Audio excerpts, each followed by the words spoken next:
Installés le long de la décharge de la Société d'hygiène et de salubrité du Cameroun, ISACAM, ces Camerounais et Maliens ont pour activité quotidienne la récupération des matières plastiques tirées dans la décharge pour la plupart ou collectées dans le quartier.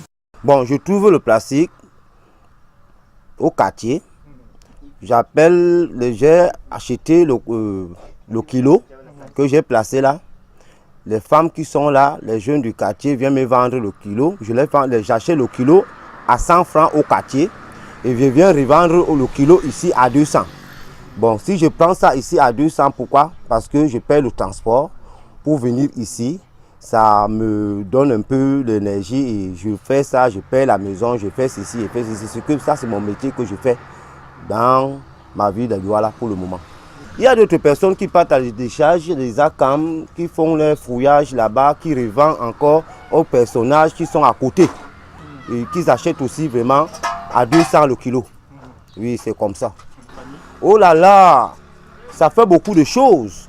Ça me fait payer les enfants à l'école, ça me fait payer ma maison, je nourris ma petite famille. Moi-même, je suis à l'aise avec ma femme.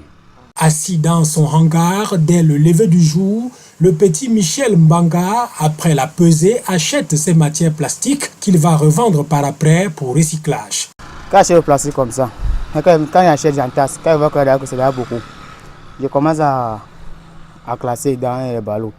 Quand je classe comme ça, et après on appelle un camion, le camion vient charger. Quand on charge, on livre souvent ça par des Chinois. Nous on achète quand c'est un peu beaucoup. Donc il y a les grands aussi qui sont aussi devant nous. C'est eux qui vont aussi venir prendre pour nous, pour augmenter pour eux. Donc c'est eux qui vont maintenant à l'usine. Tu vois, non? Donc mais nous on n'a pas ce pouvoir-là pour charger les camions. Eux ont quand même le pouvoir pour charger les camions. Donc on achète leur part à part, nous on achète pour nous. Après on les vend aussi.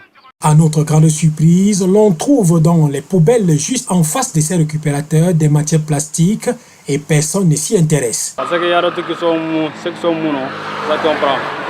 Bon, ceux qui sont durs, on ne prend pas ça. Tu vois, non? Parce que ceux qui sont durs, ça ne donne pas. C'est là que le blanc, on demande qu'on prend ce qui est un peu mou. Donc ceux qui sont durs, on ne prend pas ça.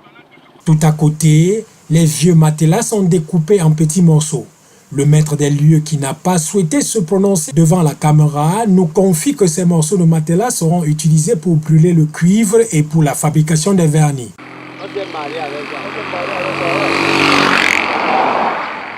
Regroupés en association, ces récupérateurs jouent un rôle très important dans l'assainissement des villes camerounaises.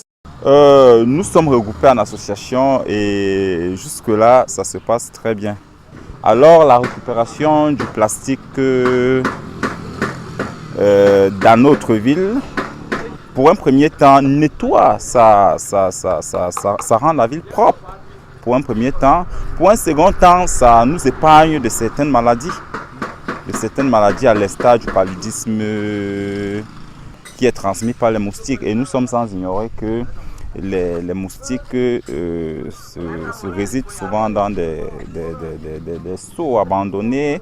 Lorsque cela recueille des eaux, ils viennent pondre les œufs là. Donc c'est un peu l'importance de la récupération des matières plastiques. D'un. Et de deux, aussi, la récupération de ces mêmes matières plastiques dégage nos drains. Pourquoi? Parce qu'à partir du moment où nous récupérons ces matières plastiques, on ne les retrouve plus abondamment dans les drains. Et alors, ça diminue le risque d'inondation, par exemple. Ils se font appeler récupérateurs car selon eux, ils ne sont qu'un maillon dans la chaîne de recyclage. Récupération, parce que nous récupérons et nous acheminons chez les véritables recycleurs. Quand je récupère ces matières plastiques, je les mets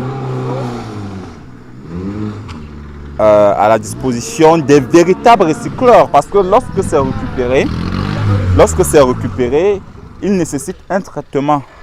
Le traitement consiste à les laver par exemple, à les broyer et puis à les remouler pour sortir les mêmes objets que vous êtes en train de voir là. Respectant ces écriteaux et après plusieurs négociations, nous n'avons pas pu avoir l'autorisation d'accéder à la décharge cachée derrière cette broussaille.